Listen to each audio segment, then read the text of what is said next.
Daily bus മലയാളത്തിലേക്ക് എല്ലാവർക്കും സ്വാഗതം. ഭഗവത്ഗീത സംസ്കൃത ശ്ലോകം ലളിതമായ മലയാളത്തിൽ.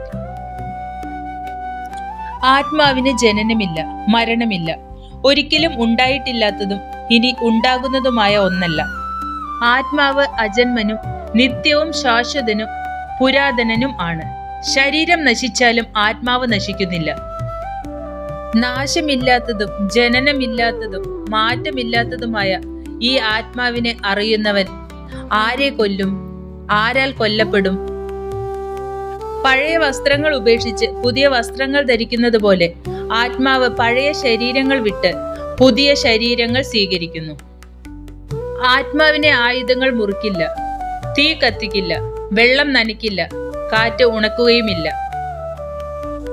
ആത്മാവ് മുറിക്കാനാവാത്തതും കത്തിക്കാനാവാത്തതും നനയാത്തതും ഉണക്കാനാവാത്തതുമാണ്. അത് നിത്യവും എല്ലായിടത്തും ഉള്ളതും സ്ഥിരവും ചലനമില്ലാത്തതും ശാശ്വതവുമാണ്. ആത്മാവ് കാണാനാവാത്തതും ചിന്തിക്കാനാവാത്തതും മാറ്റമില്ലാത്തതുമാണ്. ഇങ്ങനെ ആത്മാവിന്റെ സത്യസ്വഭാവം അറിഞ്ഞാൽ നിനക്ക് ദുഃഖിക്കേണ്ട കാര്യമില്ല. ആത്മാവ് വീണ്ടും വീണ്ടും ജനിക്കുന്നതും വീണ്ടും വീണ്ടും മരിക്കുന്നതുമാണ് എന്ന് നീ കരുതിയാൽ പോലും ഇങ്ങനെ ദുഃഖിക്കേണ്ട കാര്യമില്ല അർജുന. എന്തു ചിന്തിച്ചാലും ദുഃഖം ന്യായമല്ല എന്ന് കൃഷ്ണൻ പറയുന്നു.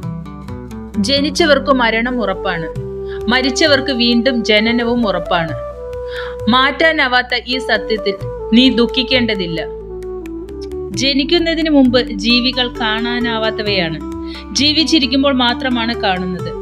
മരണത്തിന് ശേഷം വീണ്ടും കാണാനാവാത്തവയാകുന്നു. അങ്ങനെയുള്ളപ്പോൾ ദുഃഖിക്കാനുള്ള കാരണം എന്താണ്? ആത്മാവിനെ ഒരാൾ അത്ഭുതത്തോടെ കാണുന്നു, മറ്റൊരാൾ അത്ഭുതത്തോടെ പറയുന്നു, മറ്റൊരാൾ അത്ഭുതത്തോടെ കേൾക്കുന്നു.